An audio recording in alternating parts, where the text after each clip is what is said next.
নমস্কার, আমি আকাশ। কেমন আছো তোমরা সবাই? আশা করি তোমরা সবাই ভালো আছো। আবার চলে আসলাম একটা নতুন ভিডিও নিয়ে। টাইটেল আর থাম্বনেল দেখে তোমরা তো বুঝতেই পেরেছো আজকের ভিডিওতে কী নিয়ে আমি আলোচনা করবো। হ্যাঁ, তোমরা ঠিকই ধরেছো। আজকের ভিডিওতে আলোচনা করবো আমাদের এই সিটি অফ জয় কলকাতা তিলোত্তমাকে নিয়ে। কেমন ছিল সেই কলকাতা, সেই পুরোনো দিনের কলকাতা কেমন ছিল, সেই সমস্ত কিছু থাকবে আজকের এই ভিডিওতে। কীভাবে সৃষ্টি হলো কলকাতা, কীভাবে ব্রিটিশ শাসন থেকে মুক্তি পেল আমাদের কলকাতা, কীভাবে স্বাধীনতা পেল আমাদের কলকাতা, কলকাতার অলিগলি কেমন ছিল সেই পুরোনো দিনে, কলকাতার বাজার, কলকাতার ট্রাম, হাওড়া ব্রিজ, ভিক্টোরিয়াও বা কেমন ছিল সেই পুরোনো দিনে, সেই সমস্ত বিষয় নিয়ে আলোচনা করবো আজকের এই ভিডিওতে। তো চলো দেরি না করে আজকের ভিডিওটা শুরু করি। তোমরা তাড়াতাড়ি ছটপট বসে পড়ো, ভিডিওটা দেখতে খুব ইন্টারেস্টিং হতে চলেছে। আশা করি খুব ভালো লাগবে ভিডিওটা। যদি ভালো লাগে একটা লাইক করে দেবে, চ্যানেলটা সাবস্ক্রাইব করে দেবে আর আমার পাশে থাকবে। চলো তাহলে ভিডিওটা শুরু করা যাক।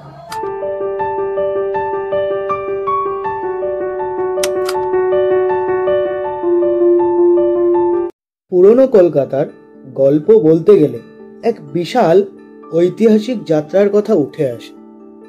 কলকাতা, যাকে একসময় সিটি অফ প্যালেস বলা হতো, তার গঠন, সংস্কৃতি এবং ইতিহাস নানা ঘটনার সাক্ষী। চলুন প্রথমে জেনে নেওয়া যাক কলকাতার জন্ম কিভাবে হয়েছিল এবং তার নামকরণই বা কিভাবে হলো। অনেকের মতে কলকাতার নামকরণ হয়েছে কালিকাতা বা কালীঘাট থেকে। আবার কেউ কেউ বলেন এটি এসেছে কল্লিকাতা থেকে, যেখানে কল্লি মানে কালো মাটি এবং কাতা মানে কাটা জমি। 1690 সালে ইস্ট ইন্ডিয়া কোম্পানির জব চার্নক এই জায়গায় বসতি স্থাপন করেন, যা পরবর্তীতে কলকাতা নামে পরিচিত হয়। কলকাতার ইতিহাস শুরু হয় 1690 সালে, যখন ইংরেজ ব্যবসায়ী জব চার্নক কলকাতা শহরের ভিত্তি স্থাপন করেন। তবে শহরটির পূর্ব ইতিহাস অনেক পুরনো। এখানে মোগল শাসনকাল ছিল এবং কালীঘাট ছিল এক গুরুত্বপূর্ণ ধর্মীয় স্থান। 1670 সালের দিকে ইংরেজরা বাঙালি জমিদারদের কাছ থেকে কিছু ভূমি কিনে কলকাতা শহরটি তৈরি করতে শুরু করে। এরপর কলকাতা ইংল্যান্ডের অন্যতম বাণিজ্যিক কেন্দ্র হয়ে ওঠে এবং ব্রিটিশ ভারতের রাজধানী হিসাবে 1815 সালের পর শহরটির উন্নতি ঘটে। চলুন এবার জেনে নেওয়া যাক যে আমাদের কলকাতার যে রাজবাড়ি আর জমিদারি আছে তাদের কাহিনীগুলো। কলকাতার বিভিন্ন রাজবাড়ি ছিল তার সময়ের সবচেয়ে সুন্দর ও ঐতিহ্যবাহী স্থাপত্যের নমুনা। শোভাবাজার রাজবাড়ি ছিল এক অত্যন্ত ঐতিহ্যবাহী জায়গা, যেখানে রাজপরিবারের সদস্যরা বাস করতেন। এখনকার গল্পগুলো প্রায়শই মিশে থাকে রোমান্টিক ও রহস্যময় কাহিনীর মধ্যে। কথিত আছে এই রাজবাড়িতে একসময় খুবই অদ্ভুত কিছু ঘটনা ঘটত। রাতের বেলা আলোর ঝলকানি, অদৃশ্য মানুষের পদচিহ্ন এবং কখনো কখনো অস্বাভাবিক শব্দও শোনা যেত। এইসব রহস্যময় কাহিনীর কারণে এটি বহু বছর ধরে কলকাতার এক রহস্যময় স্থান হয়ে আছে। পরে আসি চোরবাগানের গুপ্তধনের গল্পে। চোরবাগানের নাম শোনেনি এমন কোনো মানুষ হয়তো নেই কলকাতার বুকে। পুরনো কলকাতার চোরবাগান এলাকার এক সময় ধনী ব্যবসায়ীদের বাড়ি ছিল। কথিত আছে এক ধনী ব্যবসায়ী ব্রিটিশ আমলে বিপুল ধন সম্পদ মাটির নিচে লুকিয়ে রেখেছিলেন, যা এখনো খুঁজে পাওয়া যায়নি। মেট্রোপলিটন বিল্ডিং এর অদ্ভুত কাহিনী। ধনীদের এই শপিং কমপ্লেক্সটি একসময় ছিল কলকাতার সৌন্দর্যের প্রতীক।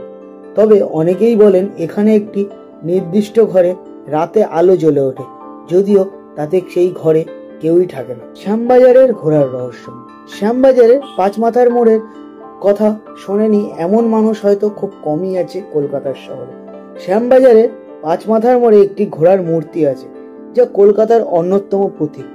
এক কিংবদন্তি অনুযায়ী একসময় এখানে সত্যিকারের একটি কালো ঘোড়া ছিল, যা এক রাতে হঠাৎ অদৃশ্য হয়ে যায়। কলকাতা শুধু ব্রিটিশ সাম্রাজ্যের রাজধানী ছিল না, এটি ছিল সংস্কৃতি, বিপ্লব এবং রহস্যময় কাহিনীর কেন্দ্র।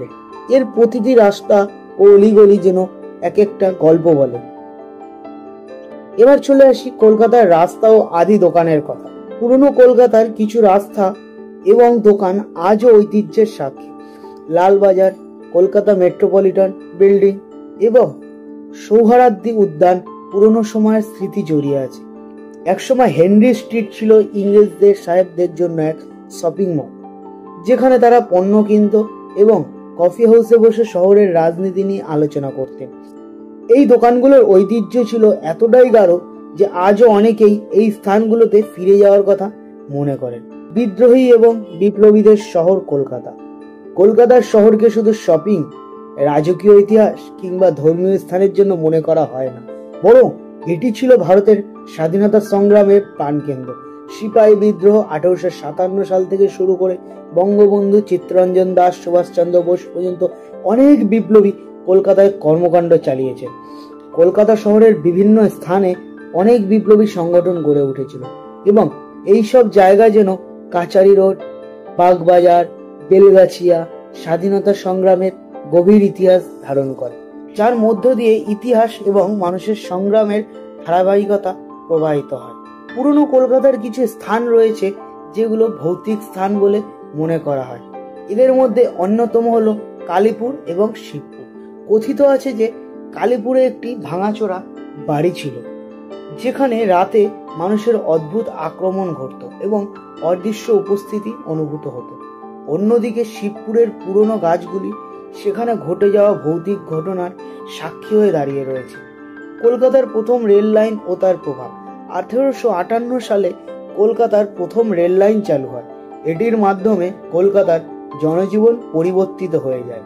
এই রেল লাইন ছিল ব্রিটিশ শাসনের একটি গুরুত্বপূর্ণ অঙ্গ, যা কলকাতাকে ভারতীয় উপমহাদেশের অন্যান্য শহরের সঙ্গে যুক্ত করেছিল। এর পরবর্তী সময় কলকাতা শহরের বাণিজ্য, যোগাযোগ এবং শিল্পে এক নতুন দিগন্তের সূচনা ঘটে। কলকাতা ছিল ভারতের প্রথম শহর যেখানে মেট্রো রেল চালু হয় 1984 সালে। এটি ছিল শহরের আধুনিকতার একটি নতুন যুগের সূচনা। মেট্রোর মাধ্যমে শহরের যোগাযোগ ব্যবস্থা আরও উন্নত হয় এবং পুরনো কলকাতা ঐতিহ্য আধুনিকতার সঙ্গে একত্রিত হয়ে একটি নতুন রূপ পায়। একসময় কলকাতার শিশুদের খেলার জায়গা ছিল সরণি, তৎকালীন নৌযান স্কুল, ইস্টার্ন ব্যাংকের সন্নিহিত অঞ্চল। সন্ধ্যাবেলায় ছোট ছোট ছেলেমেয়েরা রাস্তায় ফুটবল, ক্রিকেট বা গোল্লাছুট খেলে সময় কাটাতো। কলকাতার ছোট ছোট কোণায় তারা নিজেদের কল্পনা শক্তি দিয়ে তৈরি করত নানান গল্প। কলকাতার পুরনো গল্পগুলো সবসময় সংস্কৃতির, ঐতিহ্যের এবং সংগ্রামের প্রতীক। এইভাবেই যেন কলকাতার এই নিদর্শন, কলকাতার এই স্থাপত্য, কলকাতার এই রাস্তা, কলকাতার যানবাহন ও কলকাতার কফি হাউস, কলকাতার হাওড়া ব্রিজ, কলকাতার ভিক্টোরিয়া মেমোরিয়াল হল যেন প্রতিটি মানুষের মধ্যে, প্রতিটি বাঙালির মধ্যে একটা নতুন স্থাপত্যের সূচনা করে, একটা নতুন আবেগের জন্ম দেয়। ভালো থাকুক কলকাতা, ভালো থাকুক তিলোত্তমা।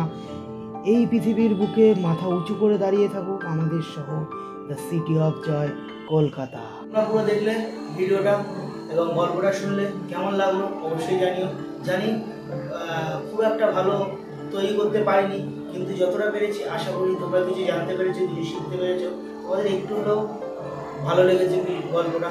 যদি ভালো লেগে থাকে চ্যানেলটা লাইক করবে, সাবস্ক্রাইব করবে, পাশে থাকবে। নতুন চ্যানেল আস্তে আস্তে আরও গ্রো করবো, আস্তে আস্তে আরও ভালো কন্টেন্ট তোমাদেরকে দেবো, আরও ভালো গল্প তোমাদেরকে দেবো। একটু সাপোর্ট করো, একটু পাশে দেবো। তাহলে চলো আজকের মতো এত পর্যন্ত, দেখা হবে নতুন করে একটা ভিডিওতে। ততক্ষণ যেন ভালো থাকবে, সুস্থ থাকবে আর সদা সর্বদা আমার এই চ্যানেলের সঙ্গে জুড়ে থাকবে।